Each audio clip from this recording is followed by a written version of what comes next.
the technical overview. I don't think and it's recorded. Is it?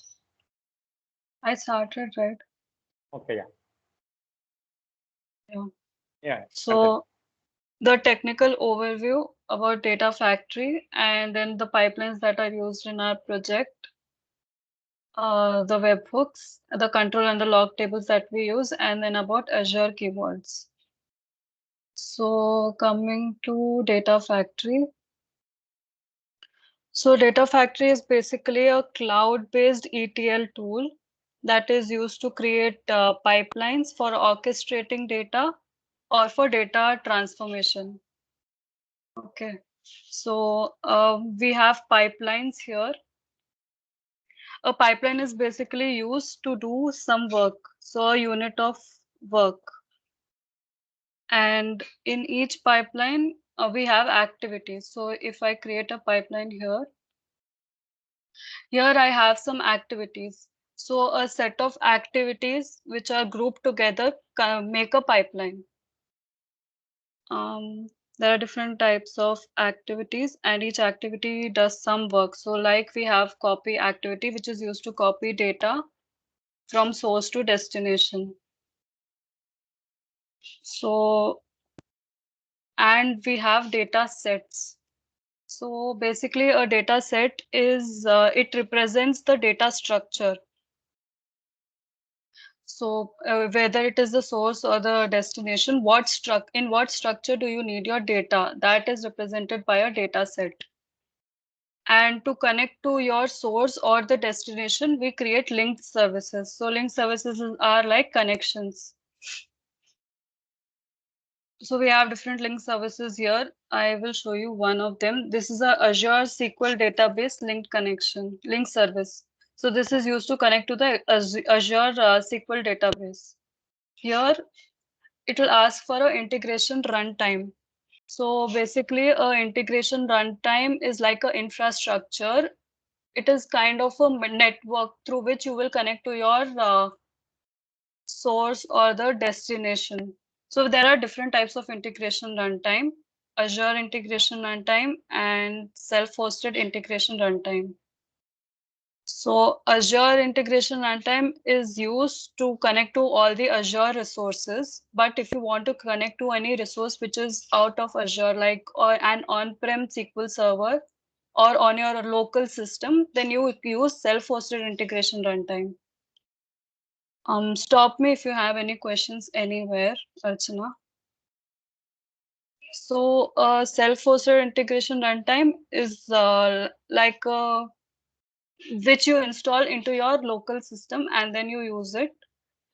And then, yeah, so these are link services, and through link services, you create data sets to define the structure of the data. And you use all those in a pipeline to transform data or to orchestrate or whatever it is. So that is the basic technical overview. Do you have any questions here?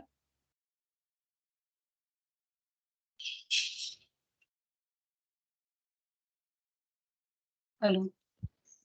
No, Roshan. Naresh, did I miss anything? Integration runtimes, maybe self-hosted also maybe can show how to create. Okay. So coming to integration runtime, we have one integration runtime which is type Azure. So this is Azure integration runtime. To create a self-hosted, you just select here Azure self-hosted, and then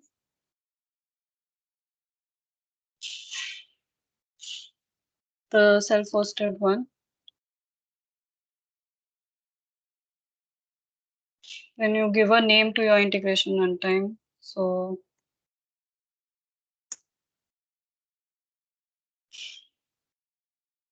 I just call it test or demo or whatever. And the type is self-hosted. So when you click on create, it will give you few keys. So you need to install it. You need to set up that integration runtime on your computer, right? So there are two ways to do that. One is manually and the other one is express setup. So if you click on this,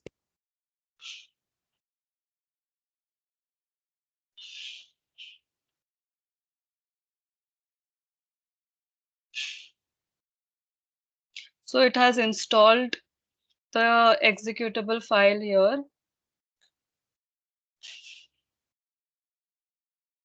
Yeah, so it will start loading the configurations and all. So, okay, I already have some old integration runtime set up on my computer. That's why the error.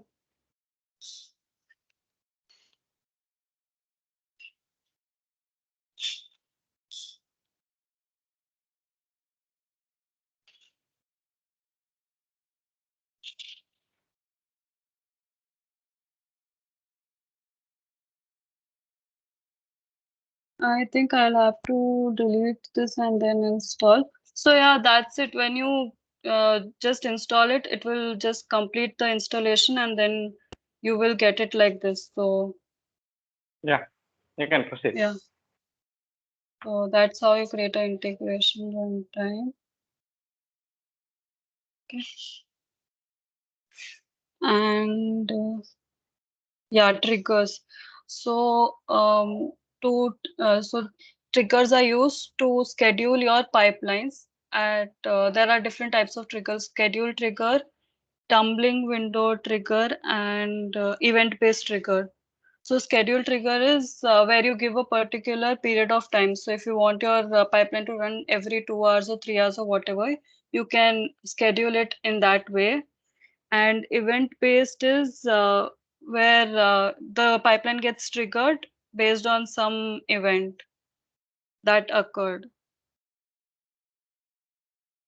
So that is trigger. So if you see here, you can set it for every minute or hours or days or whatever. And if you select days, you can give the hours and minutes. So this particular pipeline will run at 5, then 11, 13, so on.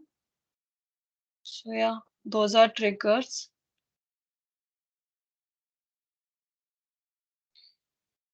Yeah. So yeah, that is the technical part. You can monitor your runs in this window. Here you will find your triggered runs. You can, if you run a pipeline, you'll get it here and you can monitor your runs. Yeah, that is the technical part of it. Now coming to our pipelines, which we already have. So basically we have one master pipeline. The master, so yeah, we have two master pipelines. One is for OCP and one is for FS. So the master pipeline is Do you know where about all three source systems, Archana, or did Sandeep only talk about OCP? Only about OCP. Okay, okay. Roshni can just. Yeah. So basically we have 4 sources right now. One is OCP, one is FS API. FS API is nothing but an API kind of, which is provided by our clients, and we just connect to the API and get the data from there.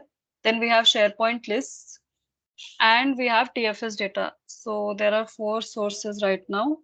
I'll just show you the data. Yeah. FS is related to the shipment orders. So once it goes into actual manufacturing, all that data is stored in the FS API. So it is a separate system. So basically we have only 2 different sources. So 2 different tabular models and 2 different set of reports. One is based on OCP plus SharePoint plus TFS data, and the other is based on FS. So FS is completely isolated from the rest. And yeah, so the OCP, SharePoint, and TFS are all integrated together. SharePoint I list. sent you one architecture overview. Can you also just open that and then talk about the sources once?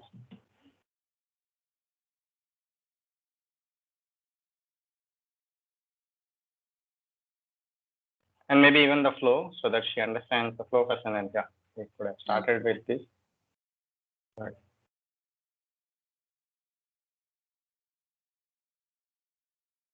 Go ahead, Roshni. Yeah. Okay. So yeah, so one of the sources are OCP SQL Server. We have the FS API and then the SharePoint list. And now we also have the TFS data. So we have 4 sources right now. And yeah, the SharePoint lists contain the employee related data. So in each group, so there are 2 groups, Digitech and DigiMFG. So who are the employees in each group and what is the shift length of that employee? So how many hours is he supposed to work? And also the leaves related data. So if an employee is taking a leave on a particular day, all that data also we have. So we have SharePoint list for that purpose. And in the TFS data, we have the work items, which, yeah, so the work items which the users are going to work on. So those are the TFS work items. So we have totally 4 sources. Do you have any questions there?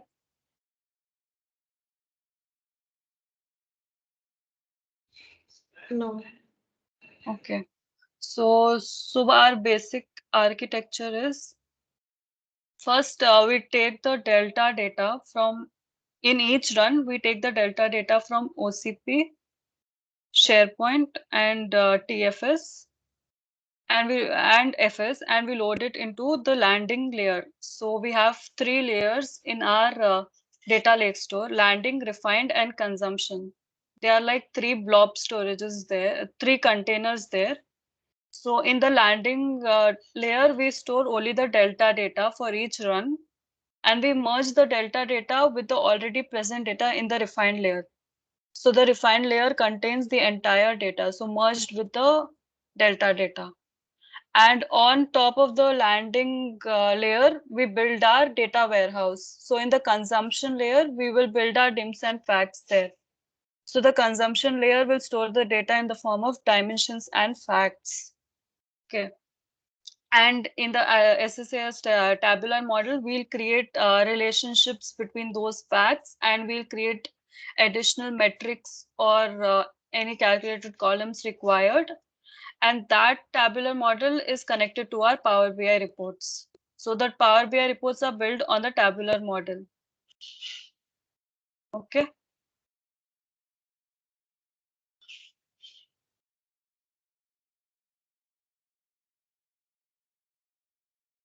So if you see this here, OCP has tables, which you already know. The SharePoint has an IFS API endpoint, and SharePoint has few lists.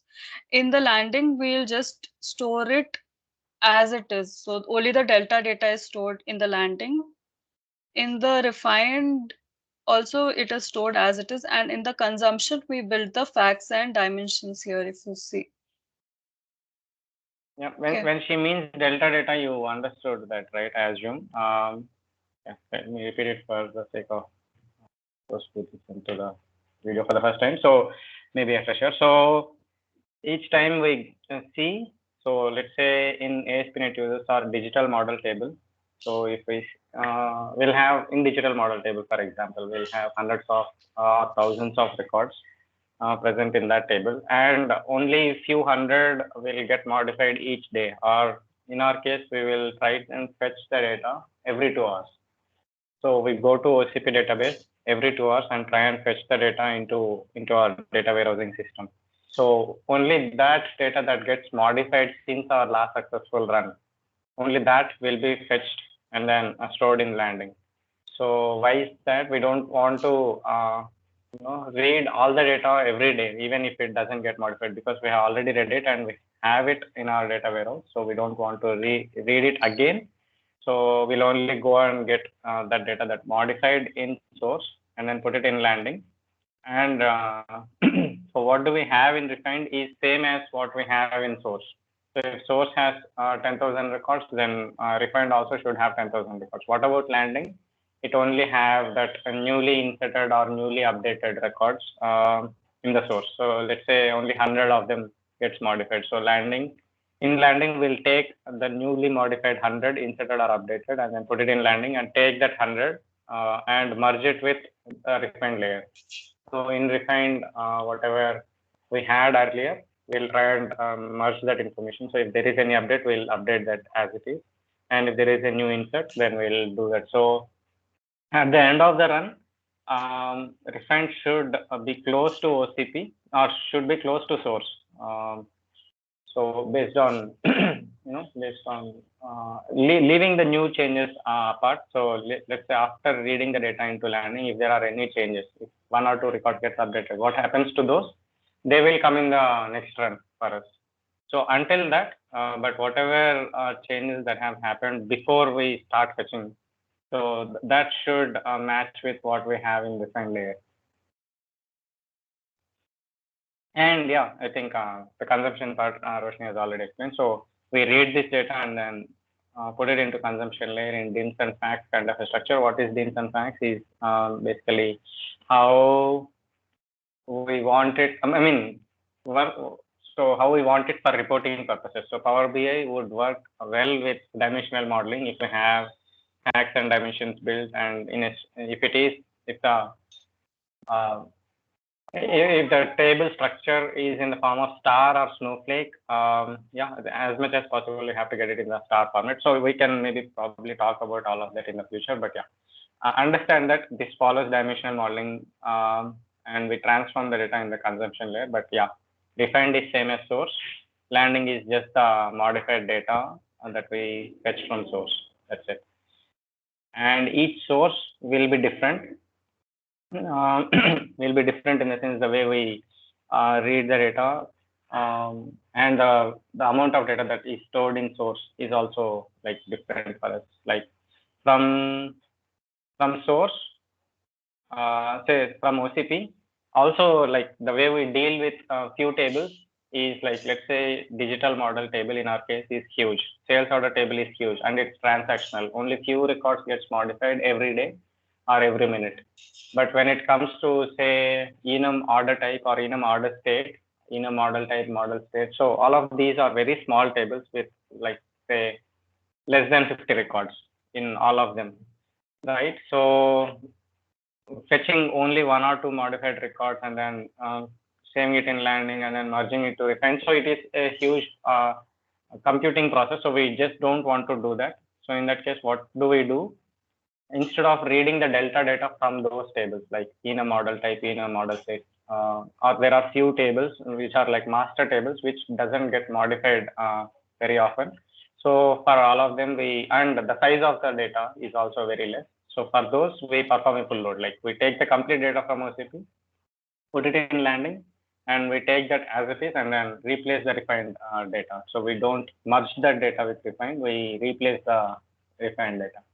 For incremental ones, we read the delta and then put it in landing and merge it with refined. So yeah, that's that. And in case of FS API is only going to return us last 30 days data. It's the maximum that we can get. So any change that happened in last 30 days, we'll get it. But if there is any change that happened before that, we cannot get that. So we cannot perform full load from FS API. We have to always, the maximum we can get is that 30 days. So we have to take the data and then merge it with whatever we have in refined, and we have to save this data on our side. The complete history would be saved in the refined layer, and it is currently maintained by us. So FS, so for now you can assume that FS doesn't maintain history, but yeah, they have a different way of getting to it, but yeah, it's not a straightforward way and we cannot just depend on it. So, so FS maintains only partial data, and we are maintaining the history of all the FS fulfillment orders and fulfillment order step details. And on the SharePoint side, yeah. So here also the thing is standard times and employee default list. This is all. So standard times is a very small table. We perform a full load, and employee default list is also like kind of not a transaction table. We don't modify employee records every day. We don't insert employee records every day. But yeah, based on the size of that, we'll decide whether it's an incremental load or a full load. And NPT, it's like non-production time. So if an employee go into the system and say, okay, I'm not working tomorrow, I'm not going to work next week, I'm going on a vacation. So they are going to update that information in this non-productive time list. So this keeps changing every time. So we'll perform a incremental load on this for sure. And yeah, we have different reasons.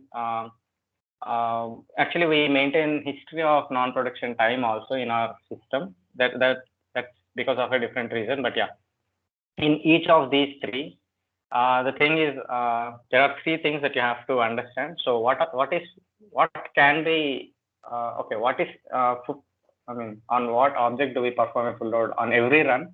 On what object do we perform a incremental load on every run? And the other aspect is, if we have to perform a full load on all the tables, can we perform it for every source or not? So for FS, we cannot perform a full load at all. So we have to maintain the history on our side and only get the incremental data and merge it. And for SharePoint also, we can perform full load for these two objects, but for non-production time, we cannot, and it's for a different business reason.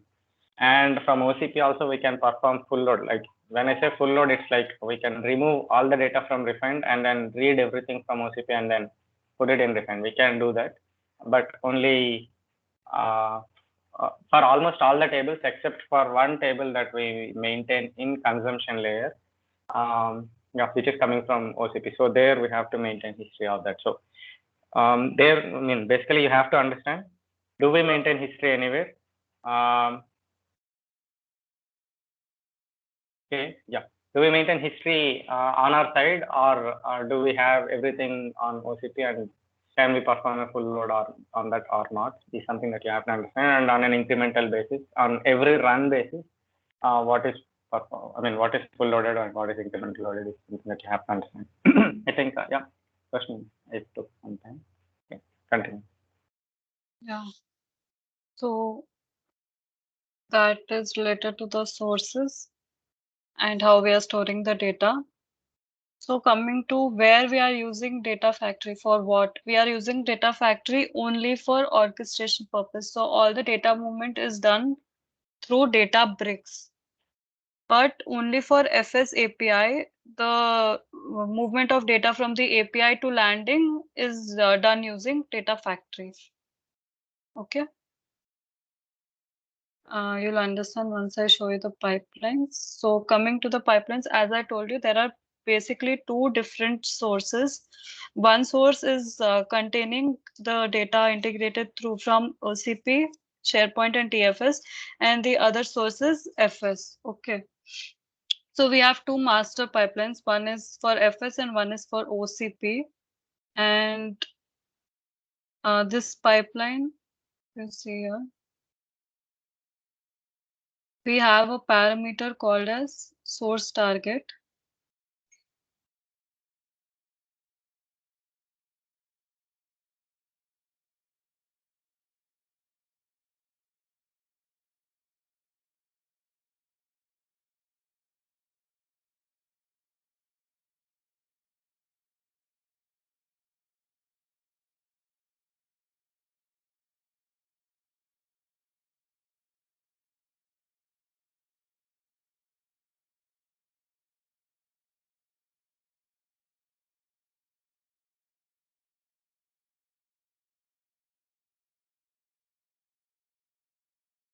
Okay. So if you see this parameter here, one of the option is OCP SharePoint, and the target is the tabular model name, and we have this another parameter called as is active. So if the is active is one, only then it will trigger. So we have a if condition for that. So if the source is active, if the is active is one, then it will go inside the true block and it will execute this pipeline. So this is the master source SSAS pipeline. Here first we'll insert okay, before this I will tell you about the control tables. So we have two control tables and three log tables. So if you can see my SSMS.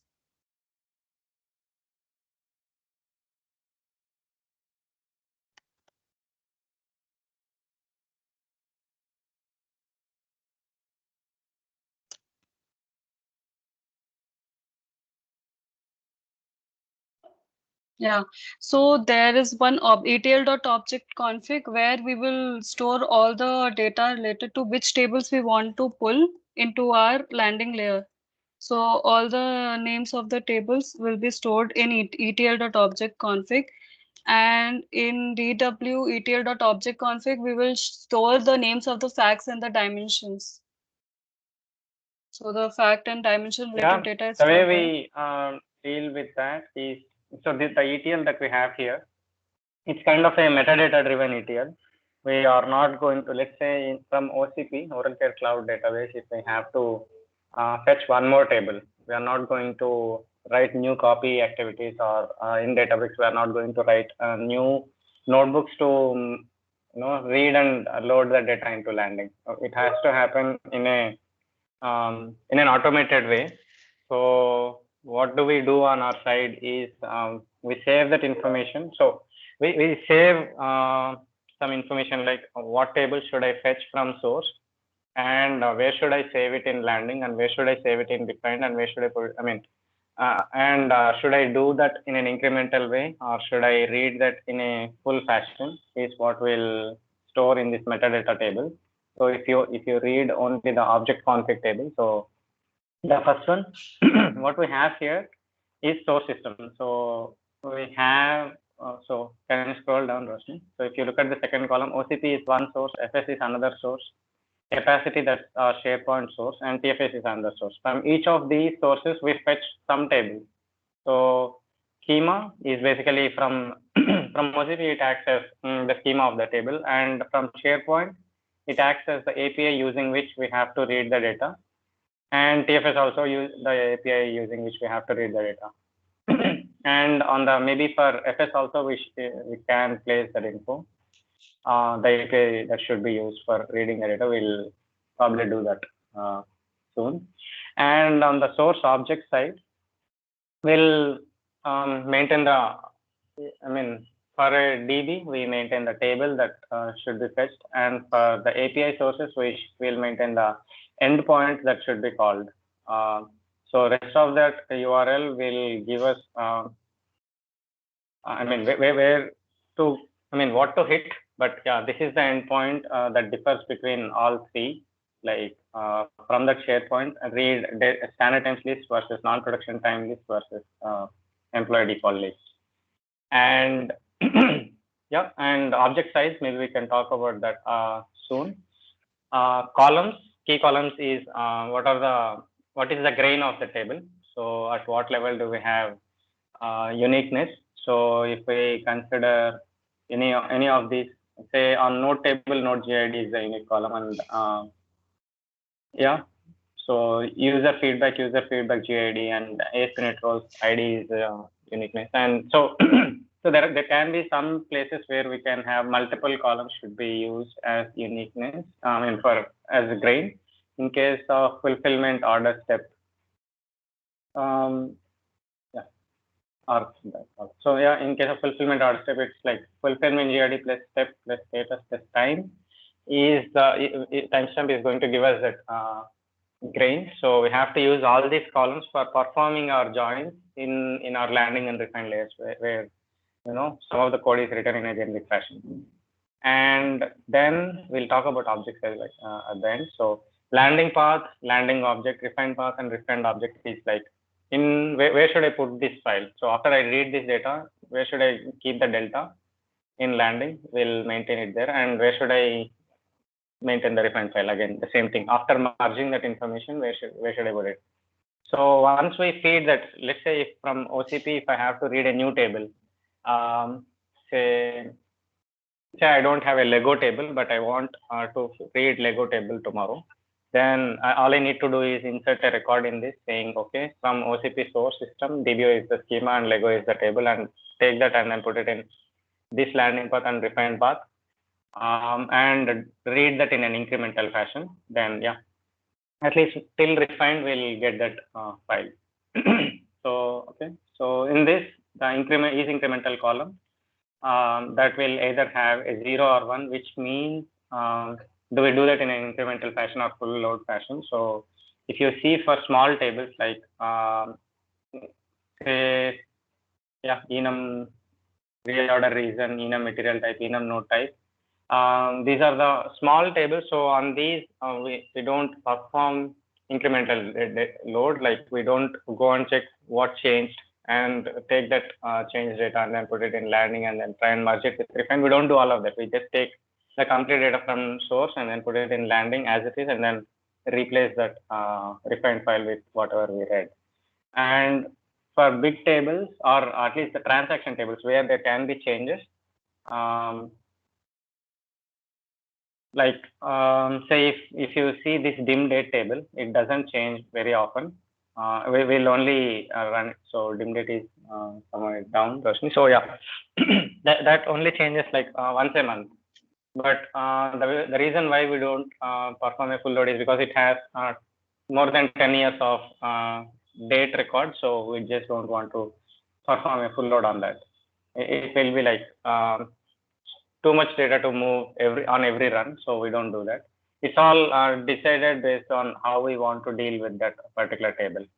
And is active. So let's say if we decide for some reason, client says, okay, this report is not needed, and maybe for that report, only for that report, if we are fetching some table, and we want to stop that table to be fetched to our system moving forward, then we can either remove it from this system, from this table, or if we just mark it as is active 0, then yeah, ETL is not going to fetch the table into the system, into the landing and refine layers after that. Yeah, and the bucket also, I'll talk about bucket and object size at the end. And exclude columns is like if we want to exclude few columns from the system, I mean from the source. So I don't want certain columns from the source to be fetched into the target. So let's say this CTA parameters.json. So we don't want that that column. Why is that? So what is the problem? What is the harm in getting that column? So mostly we read the entire table as it is, but in this case, and this is a JSON column. So this itself stores a huge JSON object in that table, and it is increasing our ETL execution time, and we don't use that column anywhere.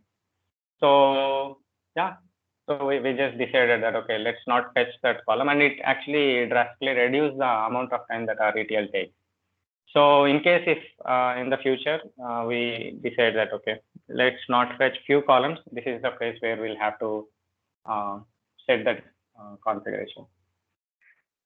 And yeah, object level, I think it's 0 for everything. But yeah, while talking about DWETL, we can talk about that changes for DW object config. So and partition column, this is again for future.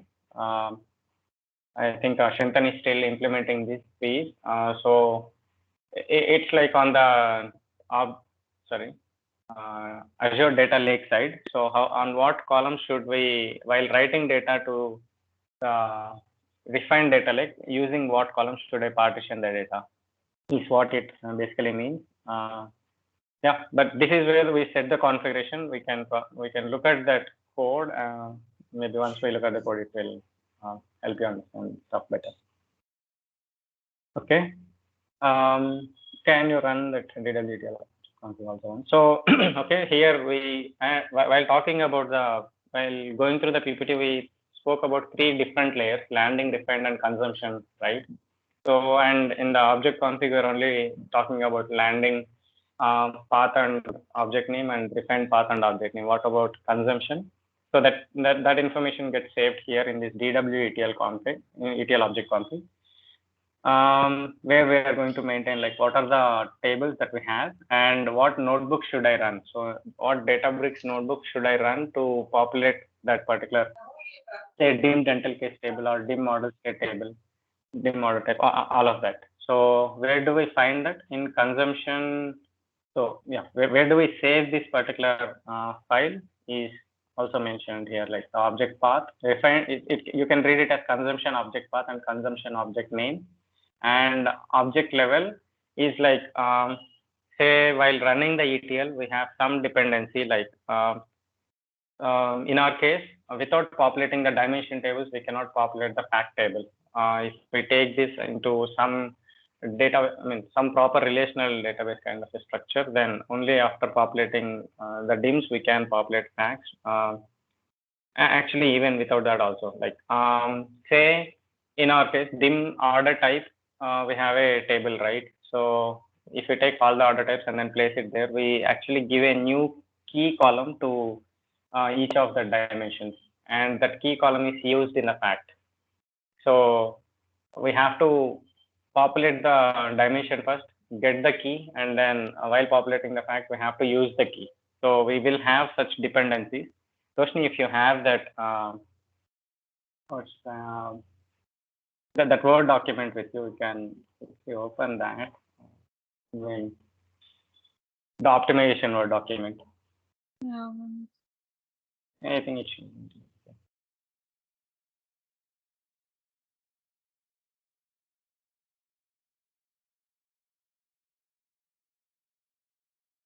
Yep. Can you scroll into the diagram? Yeah, next one. So basically, this is how we would go about populating the data. So we'll try and populate everything on the left side. So it's like DIM dental case, DIM team, DIM order type. So these are the tables on the left side, right? So these are not dependent on anything, but DIM sales order, which is on the next level, DIM sales order is dependent on all of these tables. So we have keys, I mean, from all of these tables in DIM sales order. So in DIM sales order, we have dental case key, team key, order type state key, and territory key, and so on. So only after populating the extreme right tables, then we can jump on to the next level and then populate DIM sales order, DIM model state, and DIM order orders. Actually, so the DIM model type, DIM model state, and extreme right tables are all level 0 tables, and DIM sales order is level 1 table for us.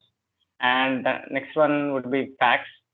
Facts can only be fact sales order or fact sales order reorder can only be populated after DIM sales order is populated. So we will have these levels that we have to follow. So yeah, that level information is also maintained in that DWETL object config. So some tables will have level 0, level 1, level 2, and so on. So we'll try and populate all level 0 tables in parallel. So the thing is, we'll try and do that in parallel. So if you go back to the diagram one, all the tables within a level, so DIM dental case and DIM team, they are not dependent at all. So Roshni, if you can, yeah, keep your point your mouse on those. So these tables are not dependent on each other, so they're completely independent. So these two can be populated simultaneously. So yeah, we'll keep all of these in level 0. So yeah, any table that is present in any level can be populated irrespective of its peer. Like DIM dental case and DIM team can be populated in parallel, and DIM order type order state. All of these right ones can be populated in parallel. And if you go to the extreme left side, fact sales order and fact sales order reorder, fact sales order activity, and dental case. So all of these can be populated in parallel again. So we don't need to wait for fact sales order to be populated and then populate fact sales order reorder. So we don't do it that way. But between levels, we wait for level 0 to complete, then only we'll move to level 1. And within the level, we'll try and populate all the tables in the level parallel. Yep. Go to the table once. Yeah. So that's level information, and yeah, I don't remember about this is object level exempt. Anything specific to that, Roshni? If you want to exempt a fact from running, so if you don't want to run a particular notebook, you can make this as 1 and it will not run that notebook. Okay. Yeah, and actually we did not talk about the object levels, and can you run the first table also once? Select. Yeah, on this we have these object sizes, right? So these are like how big or small is a given table is what we wanted to understand. So based on that, we will divide it into batches, and while executing the ETL in the Databricks, we try and group some. I mean, every single node will get equal load, or So we try and run things in parallel. So when we try and run it in parallel, so each of the parallel thread will or should take the equal load. That's the idea. So yeah, based on that, we divided some tables, some small tables, some medium, some large tables, and they are categorized into buckets. Or Roshni, did I miss anything there regarding that? No, that's it. Yeah. That's So yeah, maybe we can also take a deep look at how this bucket and object size is used in our you know, Databricks code. That can give you more clarity. But yeah, for now you can assume that this is only used for who decides that medium, large, small. We decide that. And is there any hard and fast rule to call a table as small? There is nothing like that. But yeah, if the table contains like 1,000-ish kind of rows, we call it small. But yeah, if a table has like hundreds of thousands of records, then yeah, we call it as large. And anything in between, we go with medium. Something like that.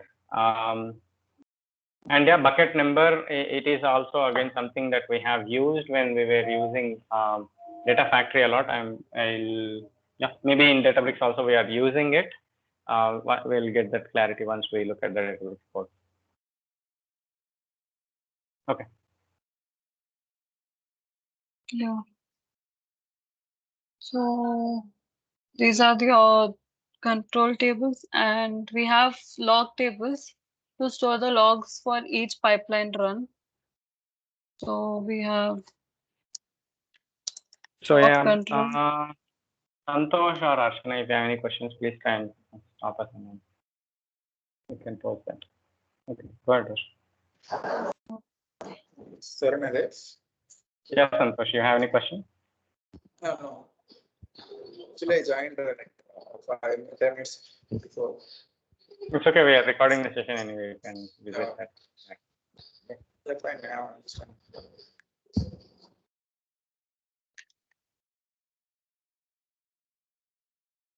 So this is for one pipeline run. So once we initiate the run, it will insert a record in the job control table. And we have subjob control and subjob detail tables as well. So in the subjob control, it will store records at each level. So for OCP to landing, there is one record. From SharePoint to landing, there is a record. And from TFS to landing, also there is a record. Then for landing to refined, we have records, and then refined to consumption. So it will store the data. So if you switch to PPT once, on Teams, maybe on Teams. Yeah. Okay. So each time we take anything from extreme left to extreme right, we take only until the tabular model level, and the tabular model to Power BI it's live. So each time we take anything from extreme left to extreme right, in one single go, that's a job. And within that job, we can have multiple subjobs. Like if we take anything from OCP to landing, it's one subjob. Landing to refined is another subjob, and refined to consumption, we have multiple subjobs. Reason for those multiple subjobs is we have multiple levels that we have spoken earlier. So level 0 of refined to consumption is one subjob. Level 1 of refined to consumption is another subjob, and so on.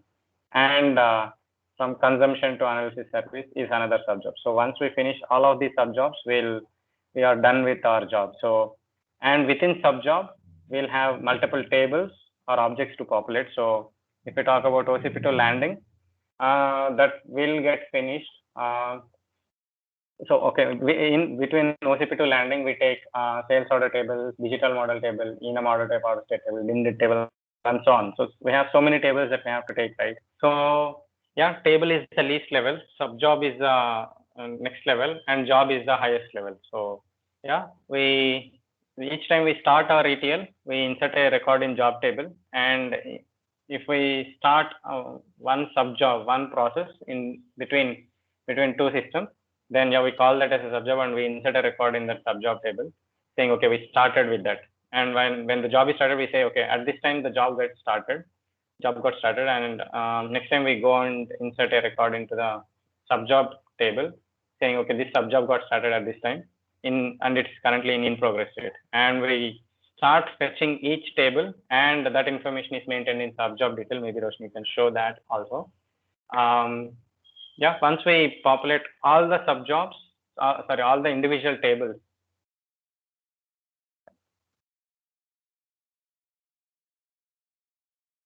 Leave the job control as it is and then add and subjob.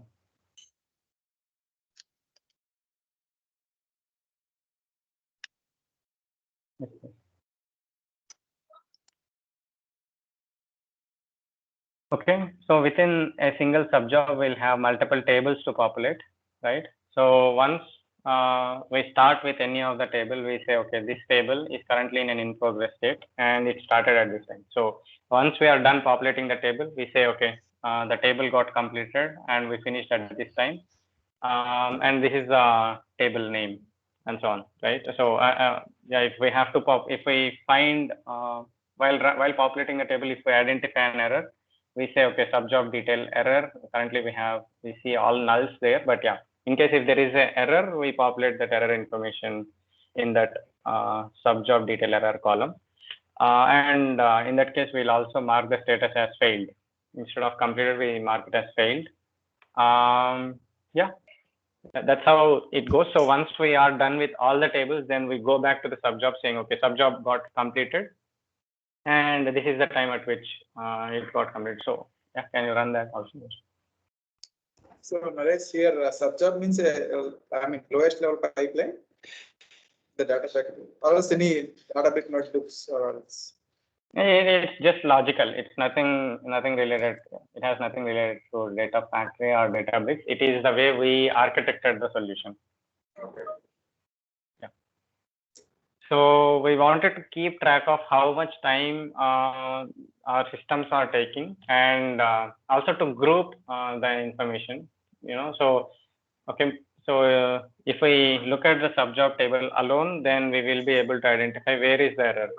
Or if for some reason the ETL did not go well. So if you see here, you can say, okay, there is one failure, right? So the first record, it's in case of that first record, the ETL got failed while moving data from refined to consumption level 2. And maybe if we take that subjob control and then see which table, so what are the tables that got succeeded or failed, we'll be able to understand that information quickly. That's the idea. So if you see here, I try to fetch fact note and fact scales order activity, and both of that got failed, and it gave the error because with which it has failed. And we also have created some reports on top of this for quickly checking, for giving our end users a flexibility to see, try and understand how much time is our ETL taking and at what level is it taking more time. And if there are any failures, we'll also be able to show that information to them. Yeah, basically it's not like without this the ETL won't run. Without these logging tables, the ETL won't run. It's not that, but yeah, we are capturing this for our better understanding and see if for some reason suddenly on a given day, usually for landing to refined, usually it should take 10 minutes, but on a given day, if it takes 100 minutes, then yeah, we can see all of that information plotted in a visual, showing, okay, how many times do we see a failure, if is the failure so often or not. So all of that information can be extracted out of this. So it means yeah, it's purely logical. Go ahead. If it is a job, a loop job. So in that, like we are looking some 10 tables. So you're like taking each table as a one sub job kind of thing. Is that No. logic? Like we are taking each table as a subjob detail record. Yeah, but that is what I mean. Yeah. Okay. Yeah. Subjob is grouping of those tables. So between A to B, if we are moving 10 tables, those 10 tables will be present. We call that a subjob details. And yeah, subjob control is like only one. We are moving from A to B. That's one movement. Yeah. Yeah. Got And it. job control is like, okay, we take from source to target, and it's only one again. Okay. Extreme, yeah, main source to main target. Okay, not the in between stages. Okay. Here, Yeah, sub-job job, control is like stage, you can say. Huh? but the job control ID is complete job, like Yes, the particular job. correct. Okay. Yeah. Okay, Rashmi. Okay. So coming back to the pipeline. So first we'll insert a record in the job control table telling that one particular job has started. And then here we will check if the source is FS. So as I have told you earlier, for FS, we will move the data from the FS API to landing using data factory, right? So if it is FS, it will go into this particular block. And here we'll run the master pipeline for loading FS from API to landing. So we'll insert a record in the subjob control to say that the API to landing has started, and then we'll execute this pipeline. Here it will get the bearer token and the last successful job time, and then we'll use this copy activity. So the source of the copy activity is the endpoint, FS API endpoint, and the target will be the landing.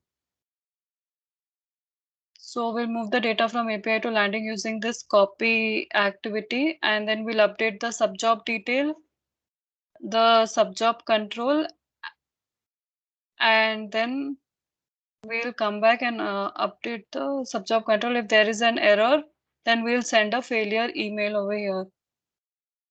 So I'll show you this pipeline later.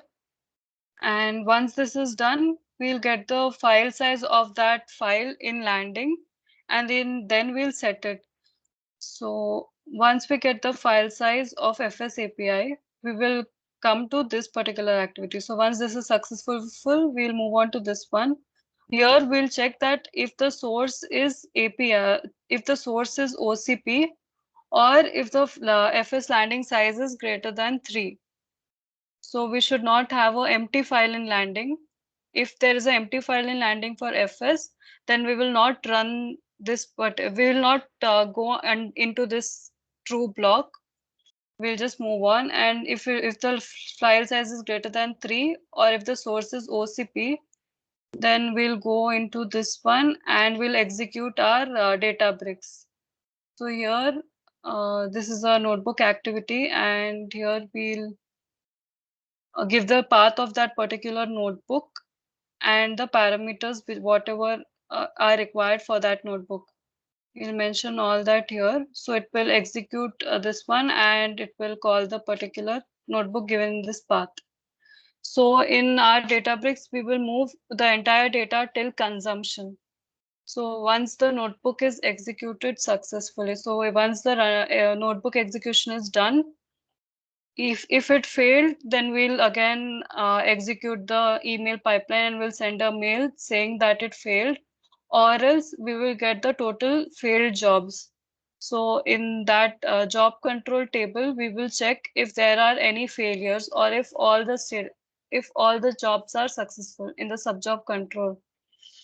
So till consumption, if all jobs are successful, we will move on, or else we will send the failure email. So once all the jobs are successful, we will go into this condition. So here we'll check if the output of this particular lookup is true or false. So once it is true, we will run the SSAS refresh pipeline. So here in the SSAS refresh, again, we'll insert a record in the subjob control and detail, and then we'll use this webhook activity to refresh our SSAS tabular model. So for that, we will have a runbook URL. In the runbook, we will write the code to process our SSAS model, and we'll give that URL over here and all the parameters that are required for that particular URL runbook will be given in the body. And it will start refreshing the tabular model, and once it is done, so once it is done, it will update the subjob control saying that it got executed successfully and the job is that pipeline run is completed. So this is the basic orchestration that we are using for our project. Do you have any questions here?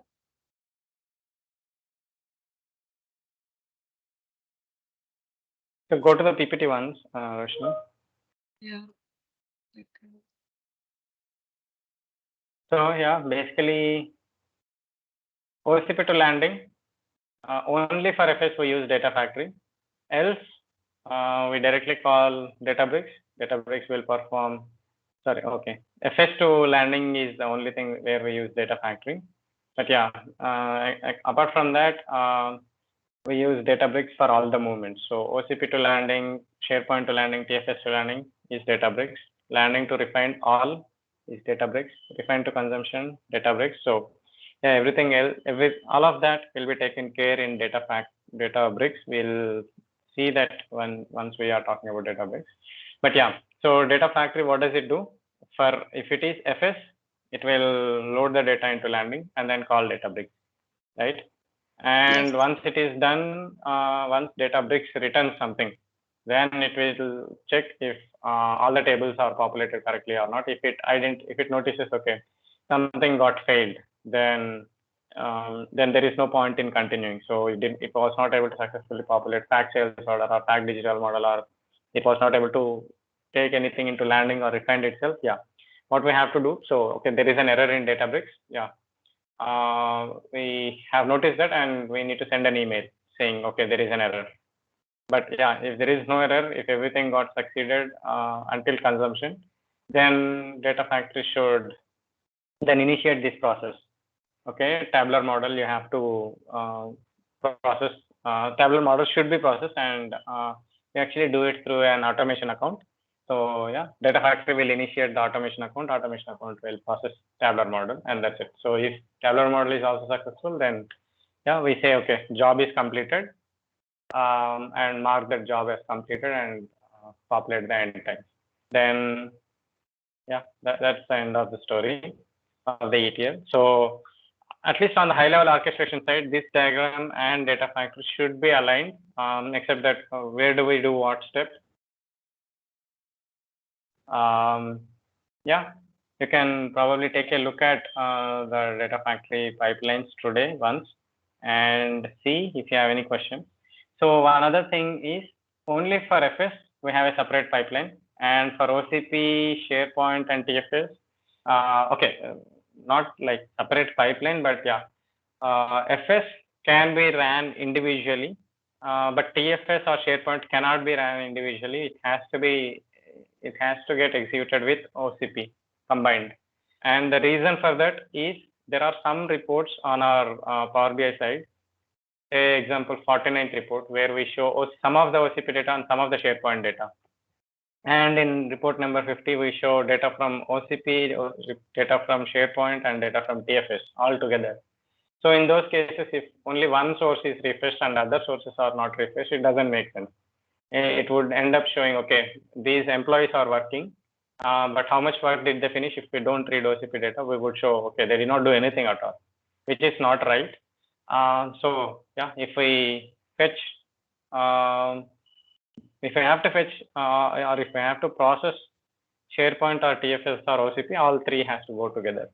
And FS is something, it's an independent object in our case, because it has its own group of reports, which is not dependent on OCP, which is not dependent on SharePoint or TFS data. So yeah, but the ETL is same. ETL itself is same.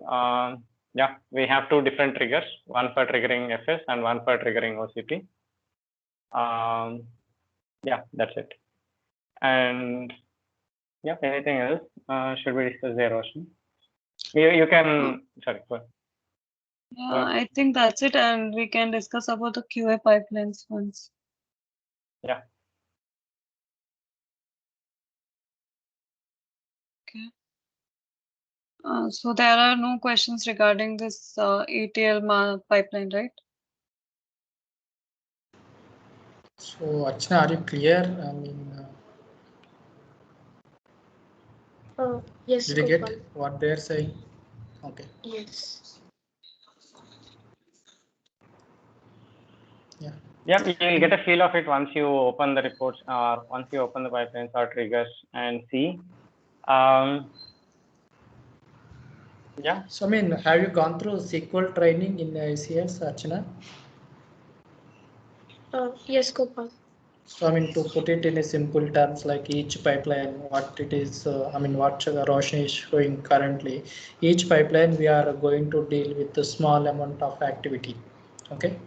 So for that activity, here in ETL one, we'll be having a couple of options, connecting to n number of sources, connecting to different things. But at the end, we are dealing with the data and some kind of transformations. And to make our process much reliable, like in SQL, we'll write a SQL query and a plain SQL window, right? But we can't schedule it, and if tomorrow if it comes, we can't run it. So, but here we will be having those kind of options. So, I mean, why we are loading into ETL control and subject control, just for the sake of if anything fails, the process has to start from where it has stopped. So that's the, but if the end at a high level, if you see, we are going to deal with the data, but using a couple of other options. That's the only thing. So you need to learn like what are all the other options I can play around. But at the end, you are going to deal with what you have done on your SQL window. So you'll be joining and you will be performing some aggregations and all that stuff. Everything is same, but the place and the way of mechanism is little different. Okay. Yeah, continue, Roshni. Yeah, so as you know, we have 4 sources, right? So one is Azure SQL's database. So that is fine. But coming to the API endpoint and the SharePoint list, we cannot write queries on top of an endpoint or the SharePoint list, right? So we need the data into a database. So for that, so that we can write queries on that and test our reports. So for that purpose, we have created few pipelines, QA pipelines, to load the data from the API endpoint to the database. So if you see, this is the FS API QA pipeline.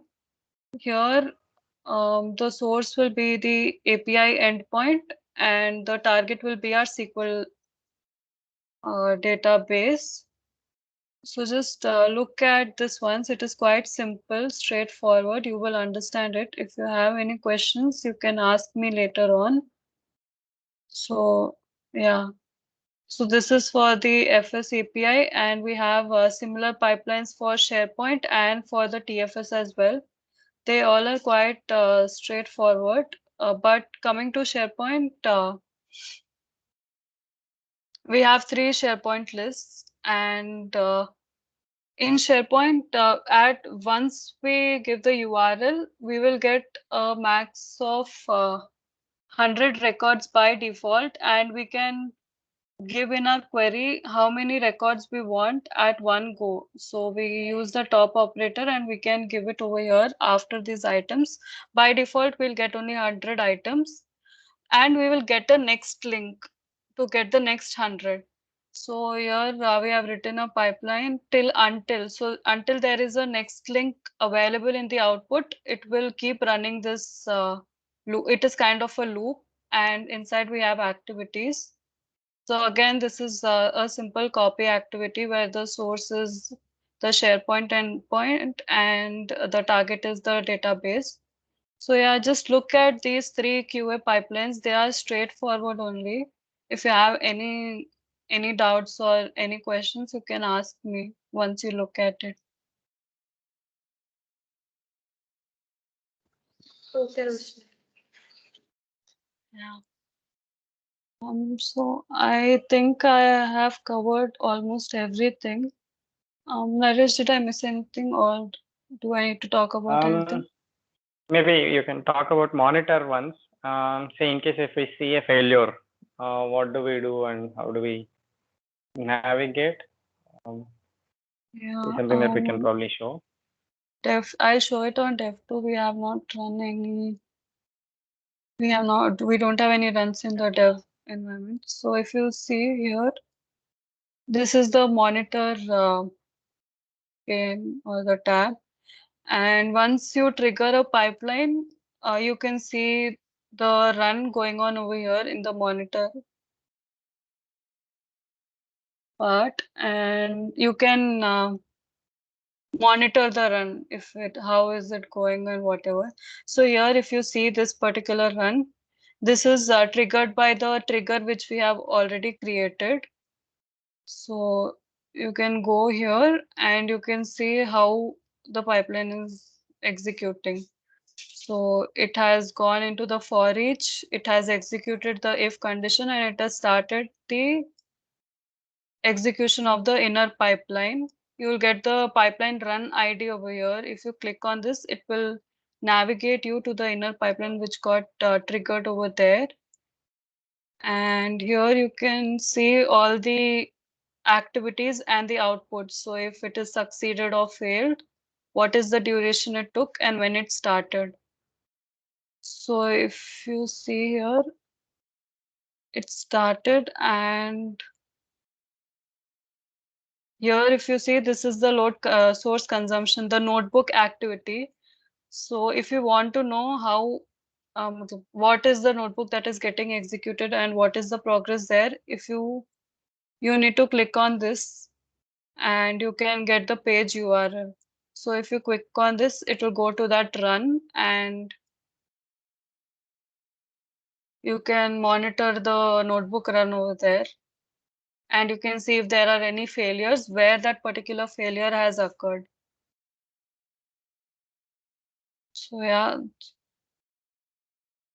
here if you see, so first FS2 refined started, and this one would be the URL for the FS2 refined, and then the refined to consumption started, and then the job control. And what is the status here? So if it passed, or if there are any errors, then you will get the error here. You can navigate to the notebook and check where the error has occurred. Go ahead, Naresh. Naresh, you were telling something. So yeah, the same thing. So I mean, the way it was designed. So in case if you see any failure, or if you want to monitor anything, any particular run. So let's say you identified some run is taking too much time, and say if clients complained on a given day saying, okay, I don't see the refreshed data in the reports yet. It can be because the current run is running longer than 2 hours, or maybe it's because the run got failed. And if you have to understand why it got failed or where it got failed, is it because of some error on our side, or is it the data issue, or Databricks itself is not available at that particular time? We'll be able to see and or navigate through that data factories monitor and get to the place wherever we see the failure. So yeah, that would be your starting point. So if you don't understand most of or where do you start with, so that's where, I mean, go to Data Factory and go and get that run, identify that run, and start. You can see as if you are seeing it while it's getting executed. So the best thing with Data Factory or Databricks, all of this is it keeps that log for a long time. So yeah, you'll be able to understand the problem or understand the execution details very clearly if you are able to understand that monitor part. So yeah, Yeah, I mean, assignment for you Archana, is go and open one of the log and then see what are the steps and how much time did each of the steps take. Roshni, can you go back to the monitor, please? Understand this, cancel this one. So so if you see what are the inputs passed and what is the output provided is also shown there. So what inputs did we pass to this step, and what outputs did this step give us, will be available here. So sometimes what we do is when we perform a lookup, it will throw some output. So from that, we'll only extract 1 or 2 pieces and then save it in a variable or use it for executing a for each loop. So yeah, most of that you'll be able to understand rather than looking at the pipeline alone. If you look at the monitor, you'll understand both like what do we have in the pipeline and how is that pipeline getting executed. So you'll understand both together. So Yeah, just go ahead and take a look at this one once. And if you don't have any questions, maybe we can stop the recording here, and then it's anyway too long. No.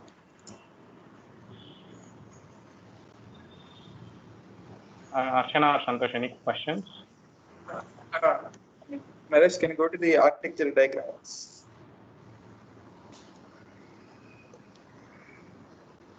Yeah. Here you're getting a Parquet files directly from FS API like SharePoint list. Parquet files is not something.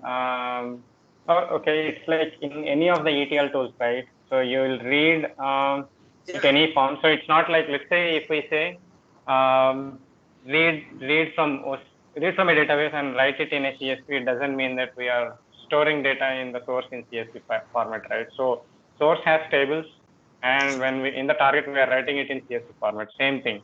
So API, FS API gives us data in JSON format. It can be any format. It doesn't matter. It can return as in XML, CSV. It doesn't matter. So we read the data, and while writing it, we are storing it in the Parquet format. Is what this means. So in landing, we store the files in Parquet. In refined, we store the files in Parquet. In consumption, we store the files in CSV. And there is a specific reason why we put it in CSV also. Initial idea is to put them also in Parquet, but analysis service tabular model doesn't accept Parquet as input, so we had to convert that into CSV, and then while writing it, we are writing it in the CSV format. So to answer that piece, so it's like from any source we read the data into a data frame in Databricks. So we did not discuss that yet, but yeah, once we have it in Databricks, you can write it in any format. So if you want to write it in Parquet, CSV, anything, like here we are writing it in Parquet. Okay. Yes, Naresh. I was just asking, like, there is a mention like Parquet files, right, separately. So that's why I asked. Like for OCP, you have separately mentioned delta load. No. For all of this, for all these layers, so it's delta. So anything from source to landing is delta. That's how you have to probably read it. Maybe it's not represented right, but yeah. Okay. So from all the sources to landing, it's delta, and the way it is stored in landing is Parquet. So source can be separate. So OCP is tables, FS API is JSON, it returns JSON. So yeah, and others they return JSON. So all of from SharePoint list or TFS, we read data from those using API campaign. And let's say if we have some, sorry. Yeah, some other source tomorrow. Yeah, we read, let's say CSV. We get data in some CSV file. Yeah, we put that as a source and then read the data and then again store the data in the landing in a Parquet format. Yeah. Any other questions? So, Naresh, why do we have two separate Databricks steps here? Like, one is to match delta, so it's like a truncate or else incremental load, and another one is for. Okay, so the thing is, even for OCP to landing also we use Databricks itself, like we have discussed. Only for FS API to landing, we are using Data Factory. For OCP to landing, SharePoint to landing, TFS to landing, we are using Databricks itself. So, which means Databricks is used for landing, for merging it with refined, for merging or for transforming and then writing it into consumption layer. We are using Databricks. So it's not like we are using three different Databricks services. It's a single Databricks service itself, but we are using different notebooks to do that. It's a different step, right? So we read the data and put it in landing as it is, the delta. We take the delta and then merge it with refined. So it's one step, and then read the data from refined and then transform it into facts or dimensions and write it into consumption. It's a different step. I mean, it only is representing the work that we are doing, but using which tool are we performing that? Databricks. Is it multiple Databricks services? No, it is only one Databricks service.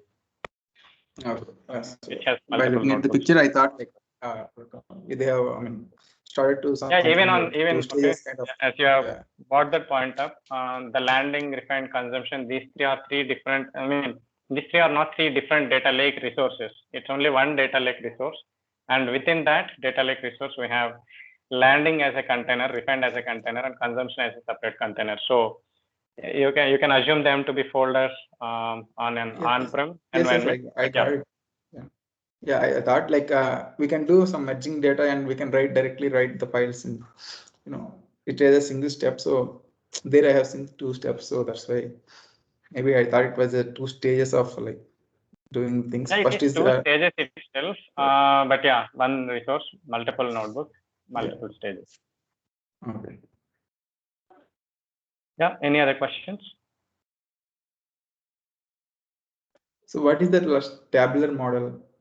Is that a no? We'll talk. Viewing We'll the get tables. in the future sessions. We'll talk about analysis as a tabular model also. But if you have any idea about SSAS, that is what it is. But in SSAS also we have multidimensional model and tabular model. But Azure supports only tabular model, and Power BI can directly connect to that as backend. So yeah, we are going with that. Maybe we'll discuss the details of tabular model in the future. Okay. Anything else? Archana, you have any questions? Or yeah, Santosh, any other questions? No questions, Naresh. Once I go through them, I'll let you know. Okay. If I have any questions. Sure. Okay, maybe Roshni can start the recording.